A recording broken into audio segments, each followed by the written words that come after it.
Coming up on Lawmakers. The 2009 budget achieves final passage. The $21.2 billion spending bill is the largest in the state's history. Tax cut negotiations continue late into the night of Legislative Day 40. And a bill that expands the rights of permitted gun owners may soon become law. Those stories and more are coming up next.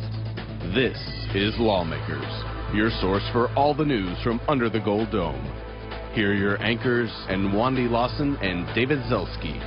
Good evening, everyone. I'm Wandy Lawson. And I'm David Zelski. Thank you for joining us for this Lawmakers 2008 Sine Die special. We are joined in studio this evening by Tom Crawford. He's the national editor of CapitolImpact.com. We'll be talking with Tom throughout the program about the ongoing legislative action in both the House and the Senate. And for those of you who might not be familiar with Lawmakers, this program is daily coverage of the Georgia General Assembly's proceedings. Today is the 40th and final legislative day of the 2008 session.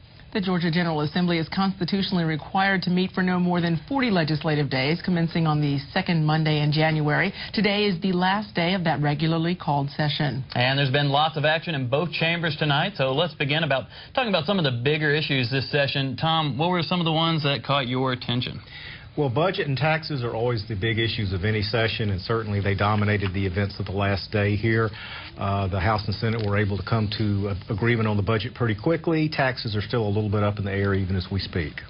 What kind of things have we heard with tax reform? I know there were a slew of tax ideas coming out, some from the Lieutenant Governor in the Senate, some from the House, but I think the biggest one was from the Speaker. The biggest one was from the Speaker to eliminate the ad valorem tax on auto license tags. They had a House and Senate Conference Committee talking about that this evening. They did not make any progress on it or very little progress on it, and I believe that is dead for now. Is that correct? Yeah. Yes. And however, another tax proposal, also very important, to allow regional sales taxes for transportation projects, I think still has a chance. Okay. Well, some of the issues are still yet to be decided, but we have others that have already reached their conclusion for this session. And one of the most important issues this year is the state budget. Both budgets, the FY08 amended and the $21.2 billion 09 budget, have now received final passage. The House and Senate conferees met late into the night last night and signed the committee report on HB 990 this afternoon. The budgets are the only constitutionally required pieces of legislation. If we're going to fully fund education, let's do it. The governor signed the amended FY08 budget on March 21st, but there were several hang-ups dealing with education austerity cuts and equalization grants. When you approve this document today, you will have fully funded. I hope the Senate goes along with it. Fully funded our equalization funding. The conference committee for the 09 budget came to a compromise around 2 a.m. last night, one that Senate Appropriations Chair Jack Hill says they're happy with. Features include a reduction in austerity to school systems around the state of $50 million, which will be spread across the entire state. Additional $10 million in equalization funding to fully fund the equalization formula. Has, I think, many beneficial projects that really, I think, address some of the needs of, particularly in health care and in the needy, and restores the waiver cuts for the disabled who were cut in the reduction in revenue. So I think we've addressed many of the pressing needs of the state. I'm very, very proud of the budget. So it sounds like you all have come to agreement, but the March revenues were down. And also, we don't know what's going to happen with tax reform. We don't. How much does that play into what you all have put together? Well, the 08 will take care of itself. At the end of June, if at the end of June we're short any at all, our reserves are full. We got $1.4 billion in reserves. Probably the worst it could be would be a couple of $100 million that had to come out of the reserve. You know, 08, 09 is a matter of concern, and I'm sure the governor and the executive branch will be looking, and as the months go on, this third disappointing month, but it's not terrible. It's just not good, you know. So that's a degree of gray there, but I'm still hopeful about our economy. I think I would, in Georgia, you see a lot of new job openings. Our economic development folks are as busy as they've ever been. We really don't see any really reduction in jobs. We've got the weakness in the home building economy for sure, but time will take care of a lot of that. And I wouldn't want to run the state of Florida right now. I'd rather help run the state of Georgia, and I think most folks agree that Georgia will do just fine as the months go on. And the final passage votes for the big budget HB 990 were 151-4 in the House and 51-0 in the Senate, so the budget now goes to Governor Perdue. Well, with less than an hour to go, tax reform is looking dimmer by the minute. Lawmaker Sandra Parrish joins us live with the latest on that. Sandra. In Wadi, it's not looking good. Conferees have been meeting on and off all night, but so far no deal on tax reform has been reached. The House still holding out for the elimination of the car tag tax. The conferees came close at one point this evening, proposing a phase out over 5 years with no tax at all on new vehicles. But Speaker Richardson shot that one down. He spoke out against it in the well. The last proposal they came up with was a cockamamie idea to stretch it out over 5 years and give a tax credit of 20% a year for each year against your tax return for your property taxes on your car. But if you went and bought one out of state and brought it to Georgia, you didn't have to pay taxes on it. Or if you live in another state and moved to Georgia, you didn't have to pay taxes. Well, we've rejected that. That's what happens when you start trying to play games right at the end. I wanted to give you an update. It doesn't look like we're going to get tax reform, and it doesn't look like that Casey Cagle is going to let the people of Georgia have tax reform. He has single-handedly stopped tax reform in this state. Go home and tell your people Casey Cagle opposes giving you a chance to vote to eliminate the taxes on your car. Now, earlier in the evening, Speaker Richardson actually joined in on the conference committee negotiations. Speaker Richardson joined the conference committee early this evening with one more attempt at a compromise. The Senate came with a proposal to sign off on a property tax freeze. We're prepared to sign it. We'd love to give it to you and have you sign it. Sign what? Sign the assessment cap resolution. Is it settlement of the entire? No. It's the conference committee report on the assessments as we continue working on both the income tax and the car tag tax. Well, now wait a minute. Now, what's this proposal? I'm a pretty good lawyer. I know you can't sign a conference committee report and you don't keep negotiating. Now, we don't look that dumb, do we? No. Just me, not you. I mean, I'm not even going to sign it. Hey, James, you going to sign this if we don't have a deal on cutting taxes off cars? That's not what we've talked about all the time. You mean to tell me that the Lieutenant Governor of Georgia has sent you up here with a Conference Committee report that doesn't take the tax off cars, that freezes values, and that's it, and he wants us to sign it and keep talking? Well, we believe this is something that benefits all Georgians. It is part of a package, and since we agree on this part of the package, we hope to move forward on this as quickly. We've talked about tax reform for a year. This has been stalled for one reason and one reason only, and it's stalled right now for one reason and one reason only. And y'all know this is going. He knows it's coming.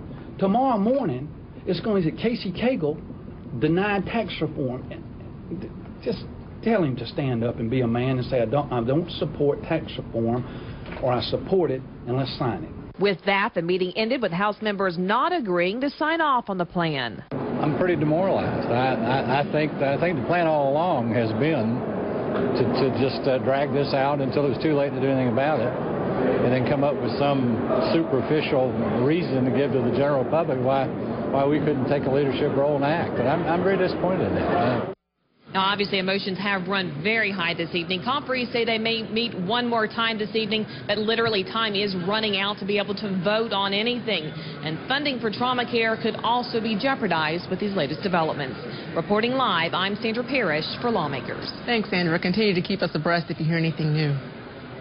Well, transportation is on most everyone's mind every day they drive to work in metro Atlanta. And this year, legislators in both houses unveiled plans to begin fixing the problem. However, financial breakdowns in the Department of Transportation took them a step back in the process before they could begin taking any steps forward. Georgia roads are in gridlock. If we do not move forward on this issue now, I'm afraid the voters will never forgive us. Every year, Georgia's population grows and the traffic woes get worse. The Georgia Department of Transportation has been reevaluated and is under new leadership, but that's just the beginning. Looking for solutions, a transportation study committee met over the summer, and those results produced a slew of initiatives for the 08 session, starting with the Transportation Infrastructure Bank.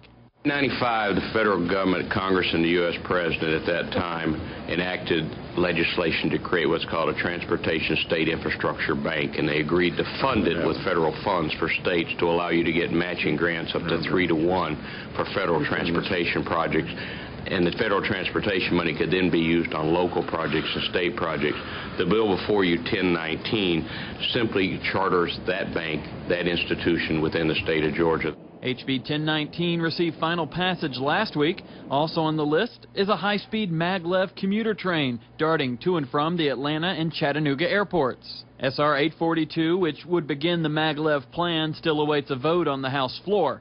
But the key initiative for the 08 session is a transportation special local option sales tax known as the T-SPLOST, a bipartisan initiative backed by Lieutenant Governor Casey Cagle. The General Assembly will establish a framework by which counties can voluntarily join together into regions and combine their tax for projects of regional significance or do it individually. This will be a T-SPLOST, and of course the more confinement in regards to transportation or congestion, those areas will probably be more inclined to vote for a T-SPLOST. People in Fulton and DeKalb and Cobb and Gwinnett and all of the rest, we know what's going on because we're living it every day. We're sitting in traffic. As expected, a conference committee was formed who debated this issue until nearly midnight last night, continuing into this afternoon. Now, a few transportation initiatives from the study committee that met over the summer have passed this session, and just recently the T-SPLOST SR 845 conferee said they have come to an agreement. However, it has not yet come to the House floor. There had been talk of not passing this because it is a tax increase possibly in many of these counties, and they weren't sure it was going to go through because of this tax reform not going through, which would be tax cuts. So we'll just have to wait and see. It is expected to be on the floor by midnight. Major gun legislation has passed both the House and Senate since our 7 o'clock broadcast. Lawmakers Bridget Snapp now joins us live with the latest. Bridget. That's right, and Wandy, both bodies have given final passage to a special committee report on HB 89. If Governor Perdue signs off on the legislation, licensed gun owners with concealed weapons permits will be able to carry their firearms on public transportation in restaurants, state parks, historic sites, and recreation areas. In addition, the bill also allows licensed gun holders to carry their weapons anywhere in their vehicles and gives employers who own or lease public access parking lots the right to allow their employees to keep guns in their cars. House Bill 89 is a bill that we passed just a few weeks ago with, I believe, 111 votes. There's been a couple changes to take care of a few concerns people had in the carrying language. We removed the portion about carrying in churches. That was removed. And we also took out the public gathering language in the bill because some folks had some issues with that, so we took that out. And we made one change. Representative John Yates' constable bill got tangled up a couple days ago in this debate, and we added Representative Yates' bill into this. Representative Yates' bill simply adds bailiffs to the list of officers who may be armed in magistrate courts. Over in the Senate, several members voiced concerns with the legislation.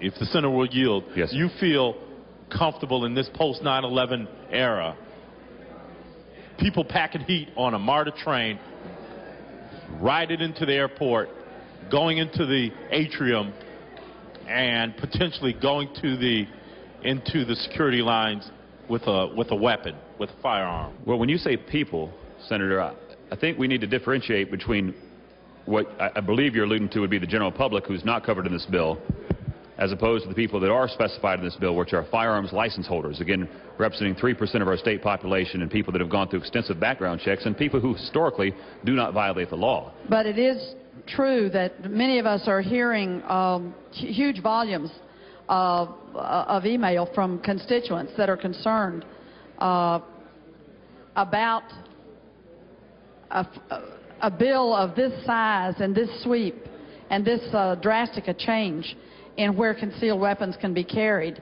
To be passing this on the 40th day all lumped up in one conference committee report, isn't it true that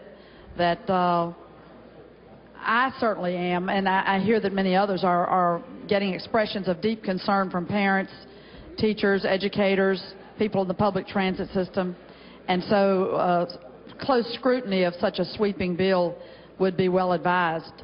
Well, I would suggest that all the parts of this bill were debated on days prior to day 40, and we're given an ample opportunity, or this body was given an ample opportunity to understand the issue and debate these issues. Alice Johnson, director of Georgians for Gun Safety, isn't happy about the passage of HB 89. It allows people to carry firearms on their person, hidden from everyone else, with the understanding that at some point they might, as human beings do, become angry enough or upset enough to use them. And it is trying to transfer to private citizens a law enforcement function. Despite these warnings, HB 89 passed the House by a vote of 106 to 57 and the Senate by 40 to 15. It now heads to the governor. Reporting live, I'm Bridget Snapp for Lawmakers. Thanks so much, Bridget. Water legislation related to the recent Georgia drought dominated much of the early session. The House and Senate passed a statewide water management plan, which was signed by Governor Perdue, and they have passed a bill giving legislative oversight of the Environmental Protection Division. I talked with Senate Natural Resource and Environment Chairman Ross Tollison earlier today about the legislature's reaction, the state's water woes, and bills that are still pending. A lot of these businesses, nurseries, landscaping companies, people who have swimming pools, they started to get scared about their business continuing, and there's actually been talk of bankruptcy for some. Where has the legislature stepped in to change some of this? You have unintended consequences that occur when something like that happens. So we stepped in to try to relieve a little pressure on the green industry, which will be your nurseries. It's kind of interesting. Up here in the Atlanta region, a lot of it was where the drought really was at the worst. They took the biggest hit. But also, down where I'm from in Middle Georgia, there are a lot of nurseries that grow trees and shrubs and plants to have shipped into the market up here.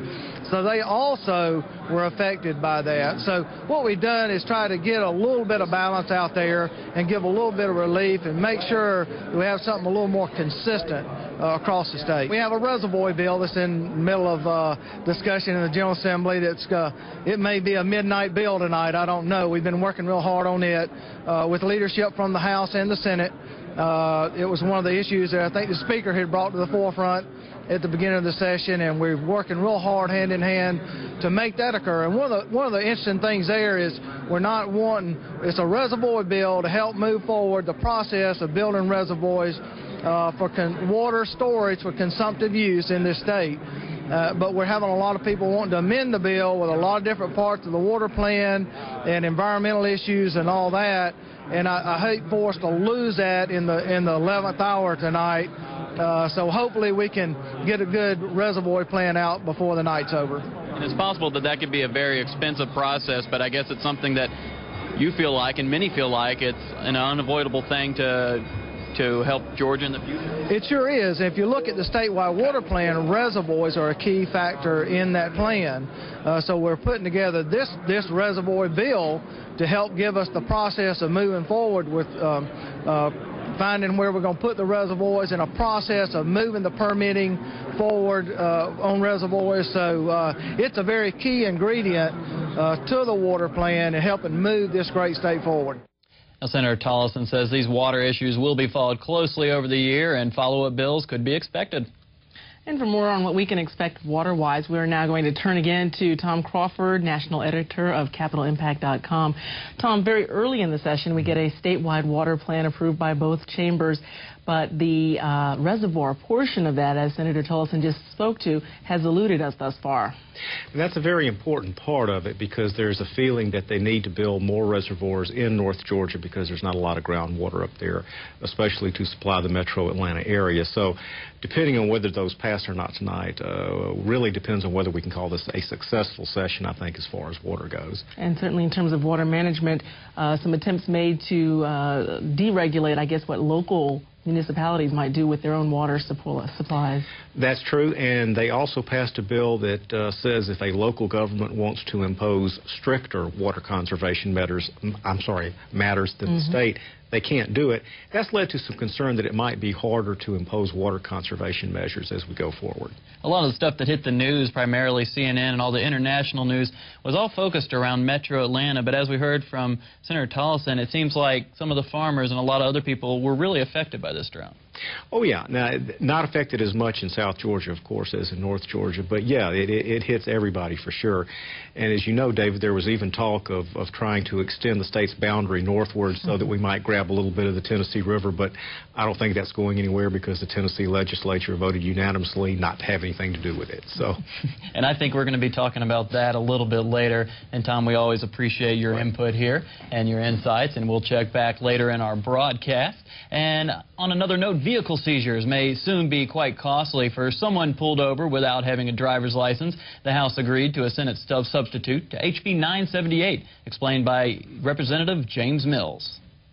The Senate offered a substitute to what left here as a seize the vehicle bill. If you remember that, I think they've made some good changes to the bill. The bill calls not for a seizure of the vehicle now, but it calls for a towing if someone has never been licensed and they're driving the vehicle. When it's towed and stored, if anyone in the family shows up with an unexpired driver's license related to that person, they have to release it.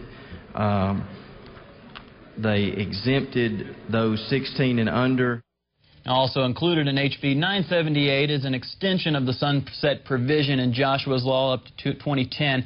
Joshua's Law is a measure proposed by Senator Preston Smith, which makes driver's education mandatory in order for new drivers to receive a driver's license. Now, one bill heading to the governor's desk is aimed at protecting consumers, and Lawmakers' Sandra Parrish joins us live with the details. Sandra. David, an effort to pass House Bill 130 to allow consumers to freeze their credit before becoming a victim of identity theft has been around for at least the last 4 years. Today, consumer advocate groups are cheering with its final passage. Well, this is great stuff because it is the only tool that a consumer has to protect his or her own identity. WSB consumer expert Clark Howard himself has been working to pass the credit freeze. The Senate gave final passage today by a unanimous vote, which allows consumers to pay a $3 fee to any of the 3 credit reporting agencies for an instant freeze or temporary thaw of their credit. A credit freeze is phenomenally effective because once you put a freeze in place, even if a criminal steals your social, they know your mother's maiden name, they can't do anything with it. So this is like a lock and key that is 100% effective. 39 other states have done something, and many of them are done by, you have to handwrite a letter, and it may take a week or two to freeze or unfreeze yours.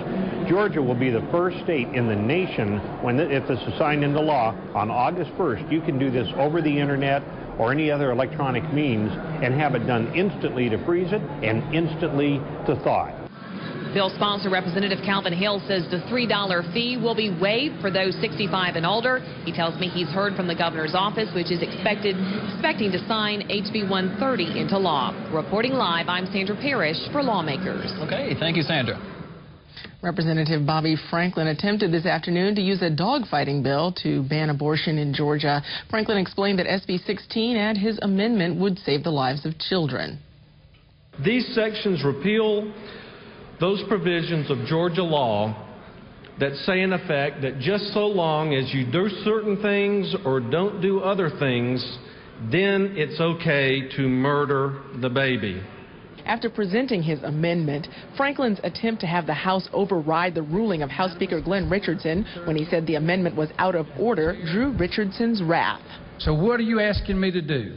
I would like for us to vote on the motion to suspend the rules. Not going to do that.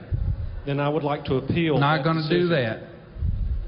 I'm not going to give you a vote that you can play a game with, sir. I gave you wide latitude on an amendment just now that you know you abused the rules of this House in speaking on, and I'm not going to now allow you to put a vote up on something that is not recognized by the Rules Committee. You know the process. This is a bill about collars around a dog, not your amendment. Although Richardson decided the amendment was out of order, he allowed the House to vote to override his ruling. Only Representatives Franklin and Martin Scott voted green. SB 16 passed the House with another amendment and then returned to the Senate. Well, earlier we were talking about the reservoir legislation and the fact that we had 2 separate bills in the House and the Senate. Understand now that the House is considering SB 342 as we go to that live. And we put back the restrictions on boats that Representative Porter wanted. We scaled back the tax break to coincide with a sales tax holiday for water-saving devices. Number 3, we removed the Buckner Amendment. I've been told we don't need this. We don't need to be codifying the statewide water plan in this bill. It's 2 separate issues. We don't need to do it.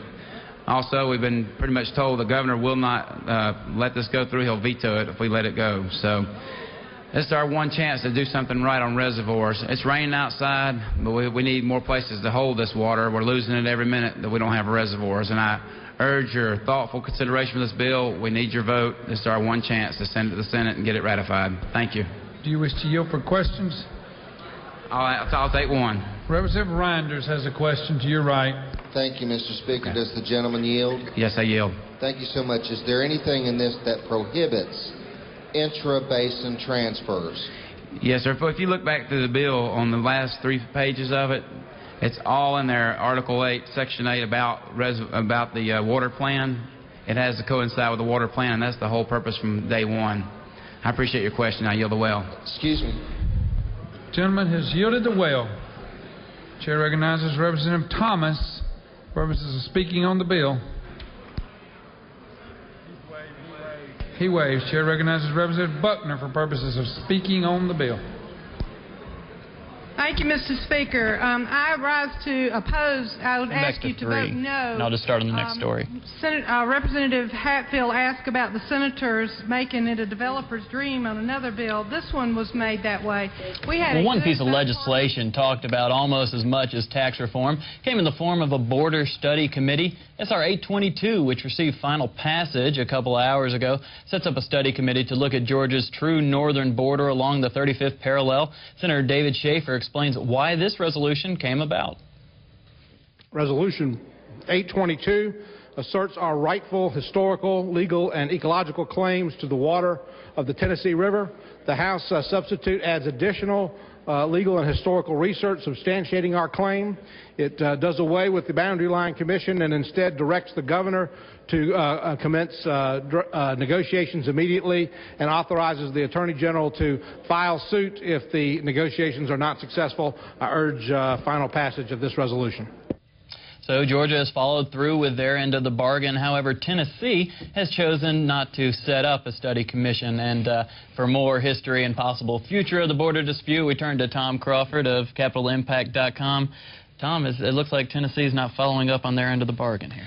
Well, I don't know if call it their end of the bargain. They say this boundary was established 190 years ago. We're happy to live with it, although they did send a truckload of bottled water down during the session to help us out, as you know.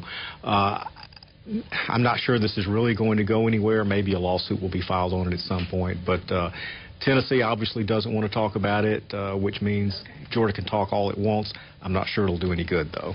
Tom, is it a legitimate effort to increase the water supply in Georgia, or more of a political year publicity stunt?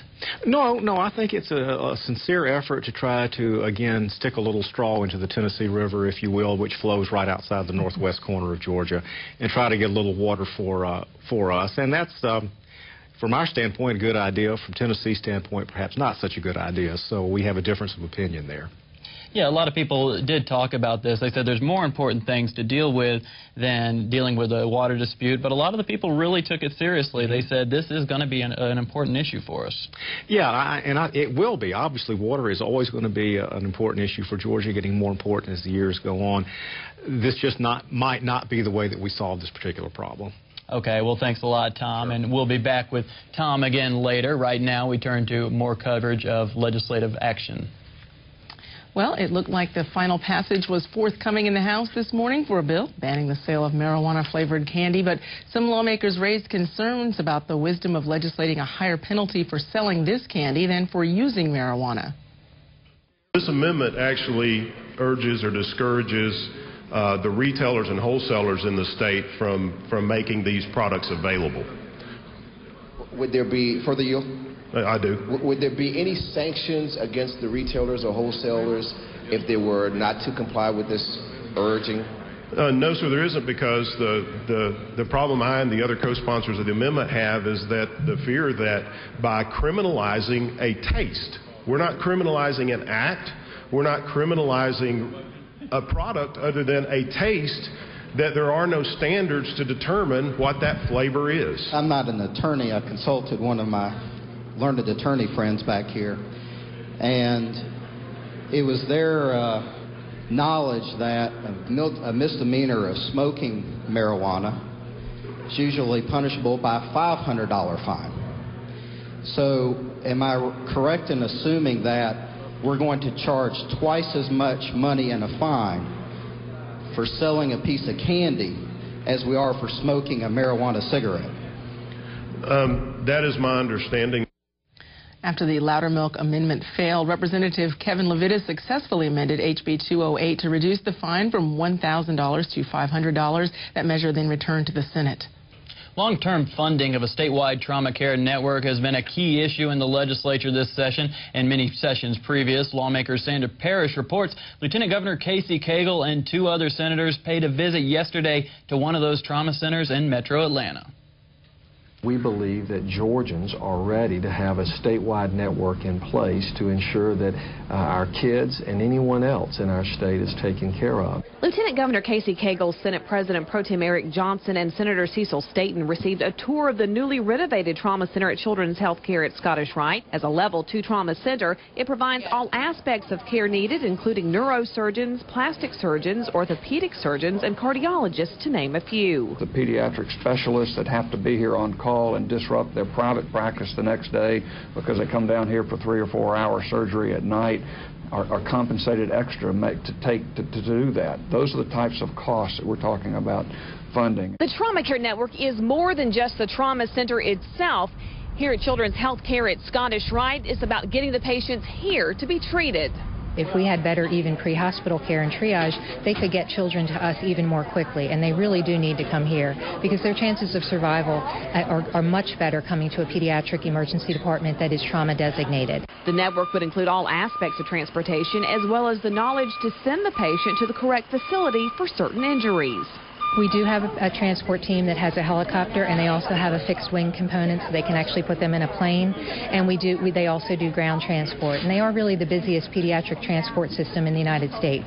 Senator Cecil Staton, who's credited with legislation creating the Trauma Care Commission, says it's important to have trauma centers all over the state. Currently, there are none south of Macon to almost the Florida line. We talk about money at the General Assembly a lot. We talk about budgets. We talk about big numbers. But when we're talking about trauma care, we're actually talking about saving the lives of Georgians. Our trauma death rates in the state of Georgia are 10% higher than the national average. That means that 600 to 700 people die each year more than would be the case if we were simply to reach the national average for trauma death rates. So what we're really talking about here is lives, saving the lives of children and adults and all of those who find themselves in the unfortunate situation of facing traumatic injury. We believe that we can demonstrate a funding formula that will help not only existing facilities but also expand this coverage throughout the state, and we're very committed in making sure that that happens this year. Lawmakers have put nearly $60 million in the mid-year budget to fund the commission through the next 12 months. Reporting for Lawmakers, I'm Sandra Parrish. Well, staying in the field of health care, Senate Majority Leader Tommy Williams scored a victory with the final passage of SB 433, which changes a few certificate of need provisions to open the door for Cancer Treatment Centers of America coming to Georgia. Senator Williams answers a few questions on the bill. Isn't it true that this legislation will offer citizens of Georgia a greater opportunity to receive the kind of treatment that they need and desire closer to home, and that this is a great piece of legislation? I think it is. No further questions. Senator Yield. Yes, I will. Senator, can you just very succinctly tell us about how the cancer centers can come into a district? Is that population-based or the cancer treatment centers are not based on population because 65% of their population actually will come from outside the state. If they don't meet those numbers, they have to pay $2 million the first year, $4 million the second, and $6 million the third. If they do not meet those requirements in 3 out of 5 years, they can lose their CON. So they're very restricted and within a 25-mile radius of the Atlanta airport. On the passage of the bill, the ayes are 44 and the nays are 6. Let's give the majority leader a great round of applause.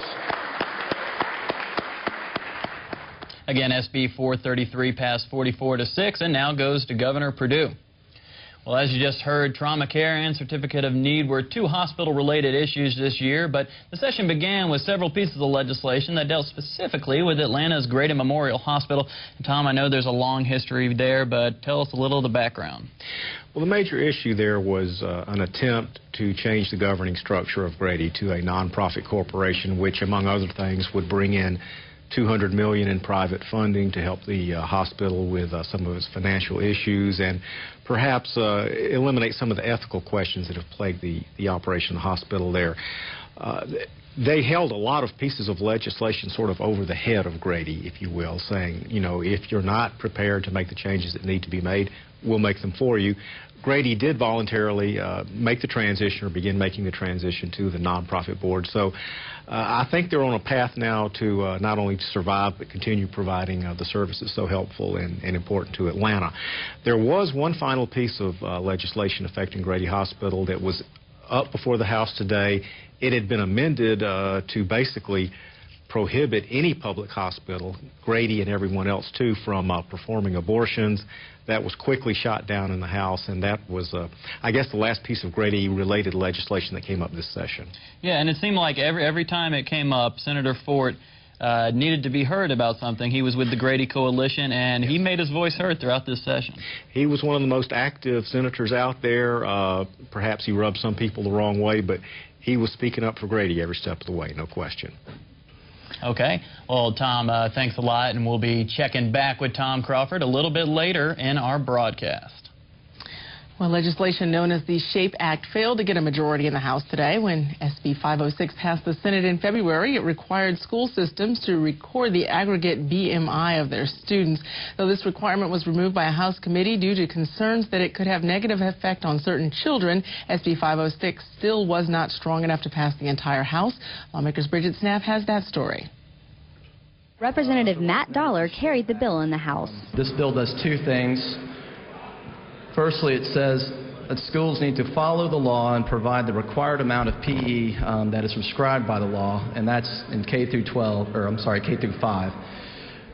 Currently, that's about 90 hours per year, breaks down to roughly 30 minutes a day, and again, that's for K through 5. The other part of the bill allows the Department of Education to set up a set of fitness assessments. This must be conducted once a year. There was some concern expressed in committee over certain parts of this bill. Those have been addressed and removed.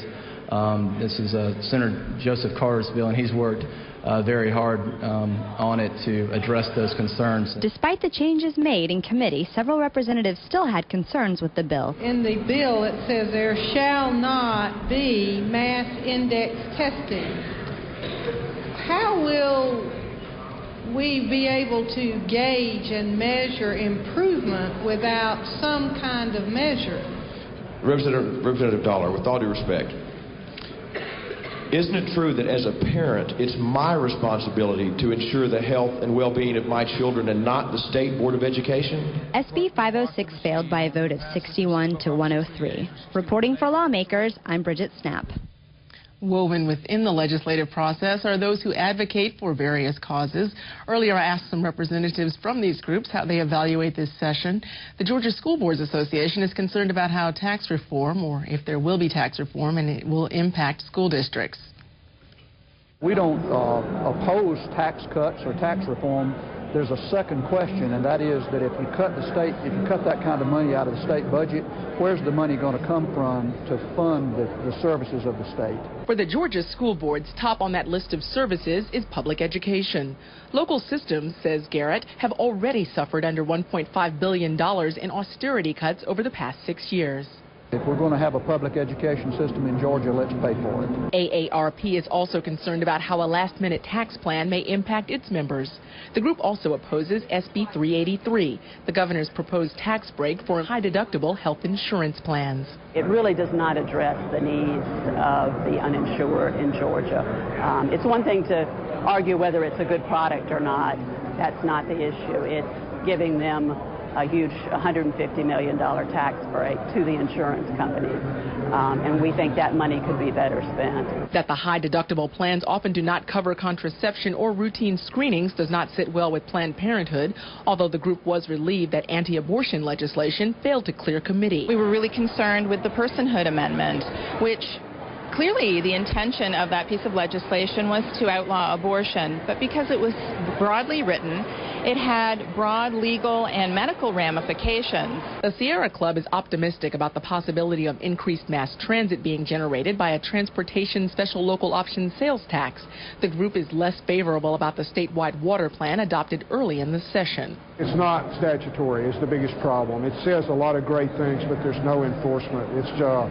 It has the same legal power as a letter to Santa Claus, and we want a little bit more than that. We want laws. And as we continue our coverage of Sine Die here in the General Assembly, we're going to take you now live to the House where consideration of the transportation splost is taking place now. We take you live to the House.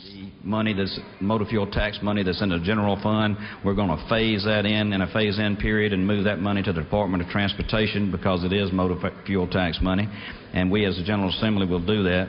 We will also be able to appropriate by direction of the General Assembly where that money goes for all transportation purposes.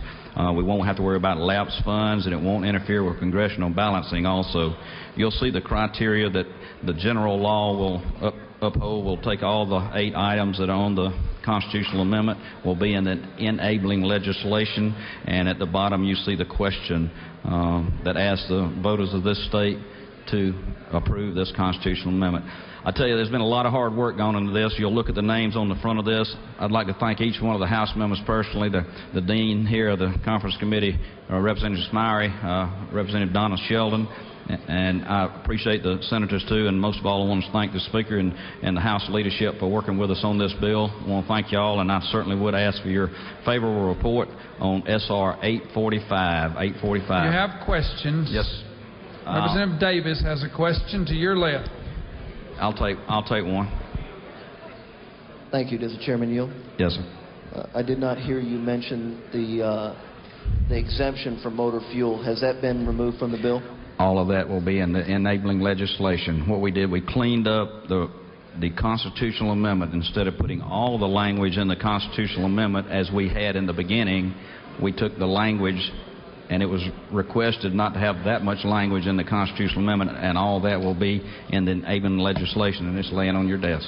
Right, so in the enabling legislation, does it have a tax increase on motor fuel? No, sir. Thank you. All right, Mr. Speaker, if there are no further questions, I'd like to yield the will. Question. You have other questions? We've got time. You can't vote. Might as well. You got about 2 minutes on my watch.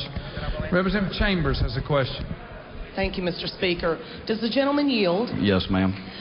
Mr. Chairman, could you highlight real quickly how this could benefit transit in the metro Atlanta region, please? If you look where we talk about, and you'll have to bear with me just a second, when we talk about transportation, we talk about all modes of transportation. It's on line 13 and 14 of page 2.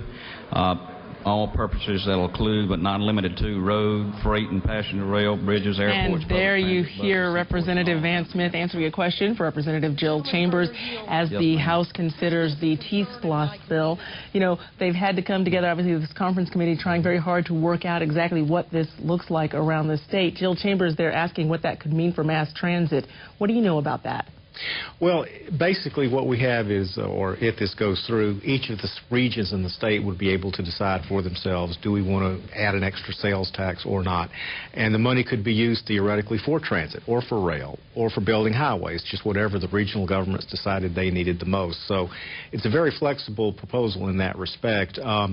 I know there have been some concerns about passing this and not a tax cut bill because this would look more like a tax increase. But as we say, they are having a very serious debate here late in the evening on it. You know, one of the things that I've heard in the hallways is about, it goes back to the days of MARTA when they were putting that together, where certain counties choose things, and when MARTA was put up, Cobb Gwinnett chose not to be a part of it, and a lot of the concerns were about just Fulton and DeKalb becoming part of this T-SPLOST and not everyone joining in.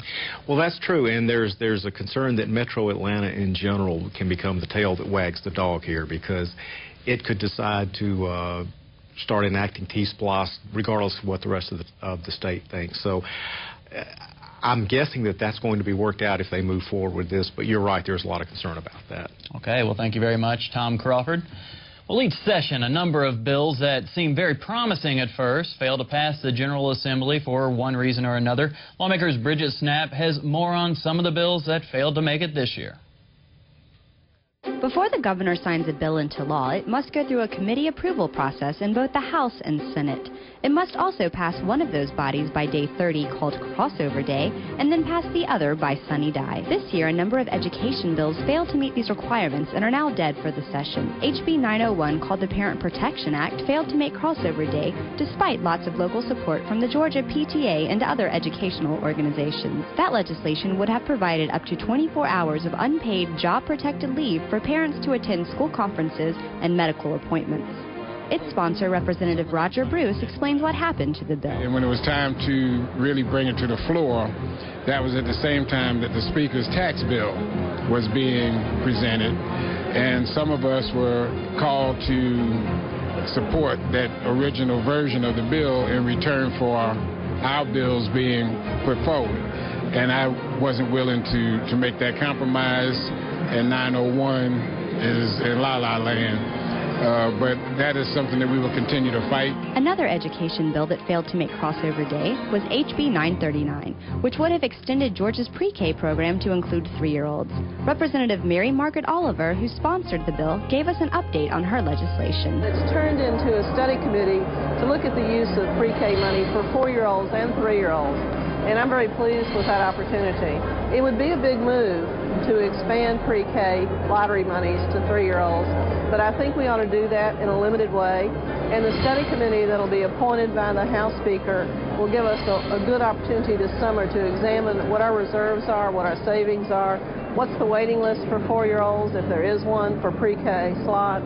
And so I'm pleased that this discussion will go on in a formal way this summer. Another bill aimed at school-age children that failed to pass before Crossover Day this year was SB 59. That bill would have required parental permission for children to open accounts on MySpace and other social networking sites. Sponsor of the bill, Senator Cecil Staton, explains how the intentions of SB 59 are now being covered by SB 474. What we finally did with a new bill is to require that the Department of Education provide a curriculum resource for our schools across the state that they can use to help teach our children about online safety. We also got a commitment from the internet companies that they would be required, they've accepted a requirement that they provide or make available to parents a software program that will allow the parents to block programs that they don't want their children, or sites rather, they don't want their children to go to. HB 924 is another bill that falls in this category. That bill aimed to increase the penalties for teenage drivers who don't buckle up. Representative Melvin Everson, the bill's sponsor, explains why he's not giving up on his legislation. If I am successful in 2009, I will reintroduce that bill for the many Georgians who lost their lives on our roadways, and many Americans across this country who also lost their lives simply because they did not have their seatbelts on. A couple of bills surfaced this year to make English the official language of Georgia, but neither made Crossover Day. Representative Tim Bearden sponsored H.R. 413 on the House side, while Senator John Douglas sponsored the Senate version, SB 335, which would also prohibit a state agency from requiring an employee to speak or learn a foreign language. Senator Douglas also sponsored SB 25 this year, legislation aimed at getting illegal aliens off of Georgia roads. It would have targeted drivers with foreign license plates. Senator Douglas explains why he thinks his bill didn't make it this session. This was a tough session for immigration-related bills. Very, very few of them passed this year, where we've done very well in previous sessions. We only had a couple that actually got through this year. So The interest is still out there from our voters and our constituents. They're still concerned about illegal immigration, and we're still concerned about it here. Despite numerous rallies in its support, H.R. 536, the Paramount Right to Life Act, was another bill that died this year. That bill would have outlawed abortion and certain types of contraception in Georgia. Its sponsor, Representative Martin Scott, said he has no intention of giving up on his bill. Well, it was bottled up in the Judiciary Committee and tabled earlier in the season.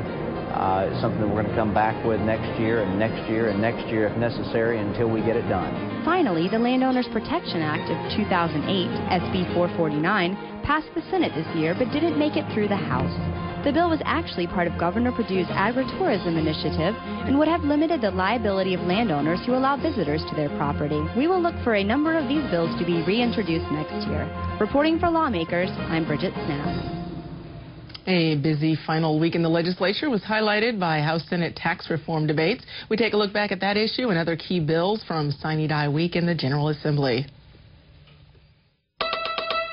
On Monday, this legislation, if it becomes law, will save lives. The Senate passed HB 1158 with an amendment allowing voters to decide whether to add an annual $10 fee to car registrations to raise $74 million for trauma care.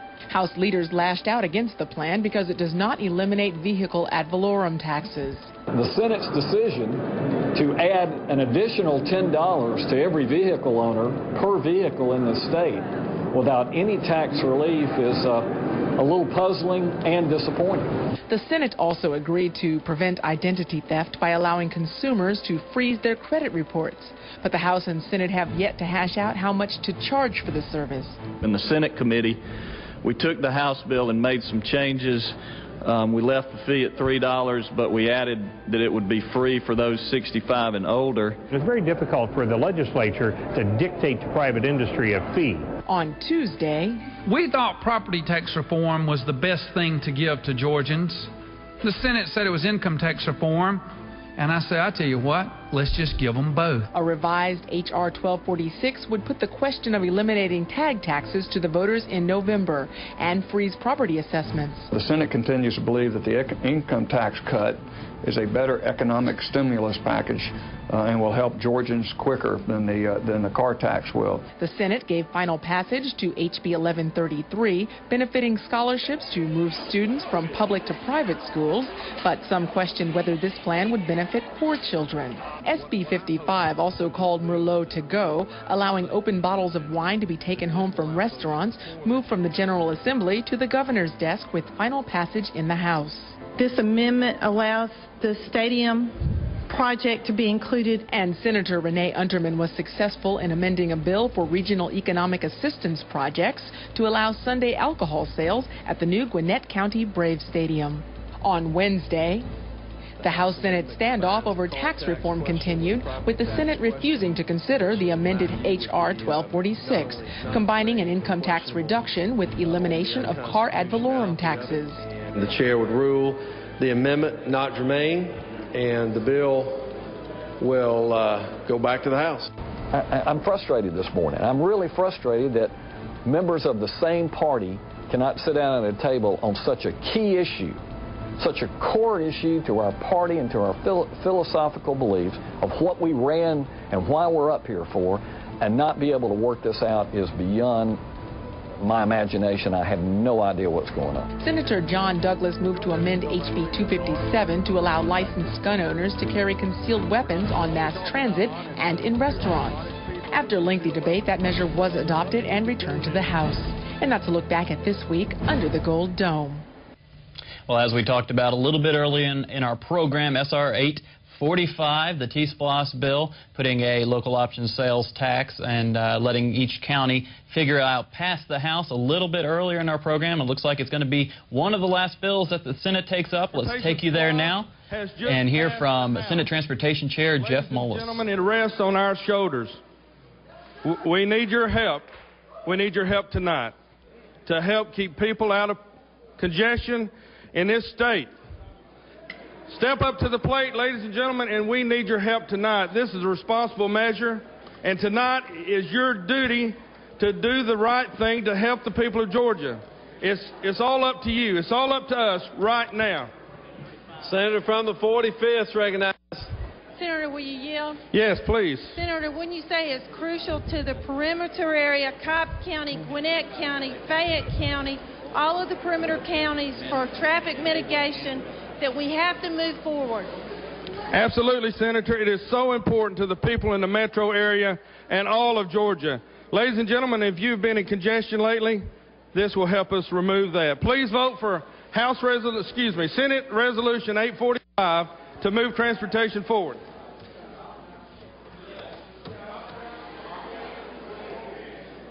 Senators moved. All those in favor vote aye. Those opposed, no. Secretary, unlock the machine.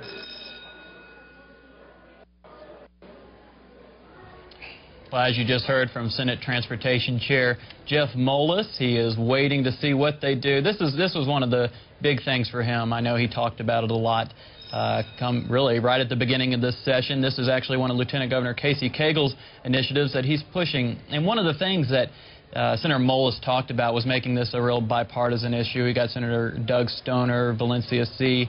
involved in this, and a lot of House members as well. He was really pushing, along with Representative Vance Smith, about this being bipartisan, both chamber legislation. There was hesitation about whether this was going to pass because of the tax reform issues going on, people fearing to raise taxes at all, or at least giving people the option. But this being a resolution would bypass the governor, go straight to the people to vote on whether they want this tax in their county. In about 5 seconds, the vote will be coming up.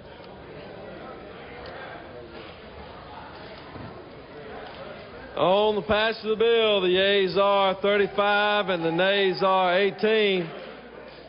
This bill having failed to receive the constitutional majority. Senator from the 42nd move for reconsideration. Is there objection? There's no objection. A little too late, Senator.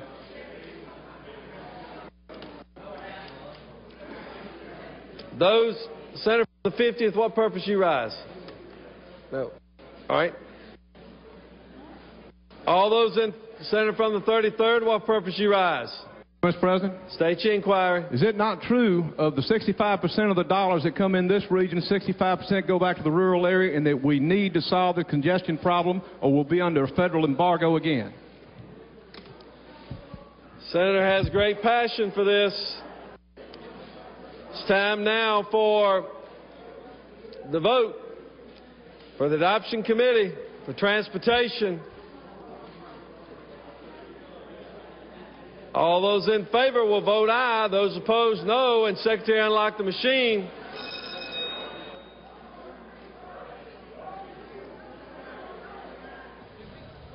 Now, as David, you just mentioned that this, of course, a resolution, so they're looking there for a 2/3 majority to pass it, falling 3 short of that. Tom, are you surprised at this late juncture in the evening that this is something that the Senate is wrapping up business on? Yes, I am, and I thought it was going to pass, too, with the 2/3 vote. I'm a little surprised. We'll have to see if they can make it on the second round here. They're trying to reconsider that right now. No, this is not a vote for reconsideration. This is a vote for the bill.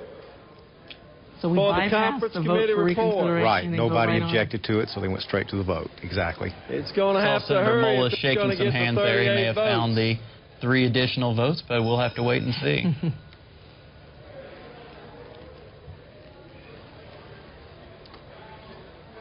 Final days of the session. People are probably saying goodbye for the evening. And here is the vote on the conference committee report. Looks like he did not get the 3 handshakes that he was looking for out there, as that T-SPLOST bill failing to get the required majority. The yeas are 35, the nays are 18. And, you know, speaking of what's been going on in the General Assembly, a lot of contention around this session, a lot of contention between the House and the Senate, and there could be little doubt that House Speaker Glenn Richardson is not happy with the apparent outcome of the General Assembly's tax reform efforts this session. So just a few minutes ago, he made his point known, and of course we see there that House has Sine Die. You see there live as they're throwing their papers in the air. I guess the Senate will probably be a few minutes away from doing that. And while we await the Senate Sine Die action. We're going to go over to Sandra Parrish. She has more about some of this House-Senate contention as we wind down the last few hours of this legislative session. Let's go to Sandra live at the Capitol. Well, Wanda, you know, it's been a very contentious evening, and House Speaker Glenn Richardson has not minced words. His feelings tonight about the lieutenant governor and blaming him for the stall in tax reform. No tax reform passed. There's no funding for trauma care as well. Speaker Glenn Richardson spoke from the well of the floor just a few moments ago.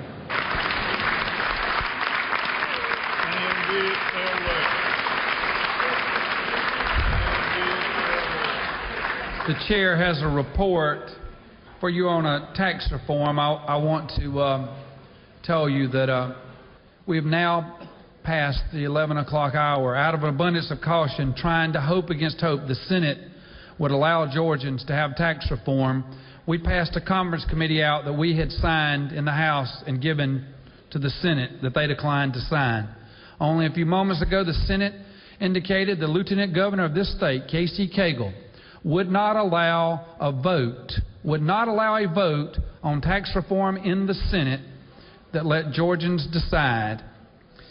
You can, from henceforth, when you go home on the tag tax, tell everybody that it has a new name. It's called the Cagle birthday tax.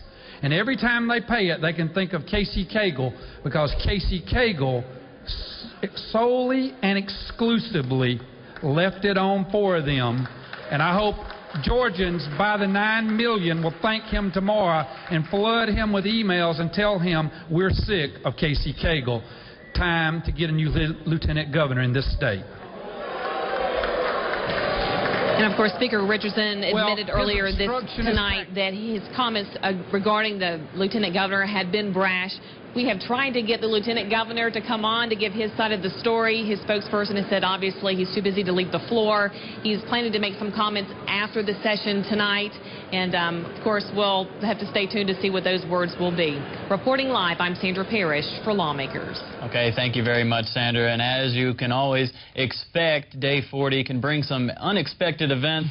Tom, this is one of the more unexpected events that's happened in recent years on Day 40. Yes, it is, and it means basically that the General Assembly failed really in its two big goals, which was to have a tax cut bill and a transportation highway tax bill as well. They fell a little bit short on both of them. And as we can see there, we have live pictures from the House and the Senate. Kind of interesting and maybe anticlimactic Sine Die, seeing as they generally do call at one another, the President of the Senate and the Speaker of the House, and kind of orchestrate a simultaneous Sine Die. Perhaps with Glenn Richardson calling for Casey Cagle's resignation, that phone call was not available. So now we see there the Senate closing down its business with a few tosses of paper in the air. And I guess if we can remember earlier in the session, there was a call for the impeachment of Lieutenant Governor Casey Cagle from Ron Forster, but that didn't seem to get anywhere. What do you think is going to happen with this, Tom? Well, if you remember last year, Glenn Richardson got mad at the governor and accused him of bearing his backside to the people of Georgia. So he will keep complaining, I'm sure, and we'll have a lot of bickering back and forth between them. But obviously, Casey Cagle's not going to resign, and nobody's going to force him out of office. But it'll keep things interesting for the next few months, no question about it. And, of course, we're closing off the session over on the Senate side with apparent defeat of that transportation splosh. An interesting kind of an anticlimactic way as well for them to close out their business. That's right. It looked like they were going to make it, and they needed, again, a two-thirds vote, not a simple majority. So it's hard to get that 38 votes sometime, and we just saw there how hard it can be. And I know Jeff Mullis in the Senate and Vance Smith in the House have got to be very disappointed because they both worked very hard to try to get that thing up for a vote. Well, it is an election year this year, and it'll be interesting to see what platforms they're going to go on and whether tax reform is going to be the big issue next year. I know we've heard from Senator Tolleson energy is going to be a big deal next year, but do you think tax reform is coming back? Oh, absolutely. Absolutely it will. If Glenn Richardson is still the Speaker next year, and I know he plans to be, you can rest assured he will bring this up again, because when we get past the elections in November, then we're heading into another governor's race in 2010, and that really adds more pressure, I think, to the situation here, especially in areas of tax cuts. Well, we, of course, we're going to be paying attention to that during the off time. But in the last few seconds that we have together, what do you think, besides tax reform, some of the other big issues that we should be looking for coming into the next session? Well, they've still got some more work to do on water, I think. And Traffic congestion isn't getting any better, and since they were not able to pass the regional highway tax, they're going to have to go back to the drawing board and try to come up with something, because people are getting, I think, very tired of waiting hours and hours in traffic to get to work. The problem's not going to get any better. We know that. I know I am tired of that. So anyway, Tom, we would always like to thank you for being with us and sharing your insights, and certainly all throughout the legislative session. Thanks so much. Thank you for having me. And that is our final broadcast for the 2008 legislative session of the Georgia General Assembly. We'd like to thank you again, Tom, for joining us. I'm David Zelsky. And I'm Nwandi Lawson. Have a great weekend. We'll see you in January when the General Assembly reconvenes. Now stay tuned for Austin City Limits coming up next here on GPB.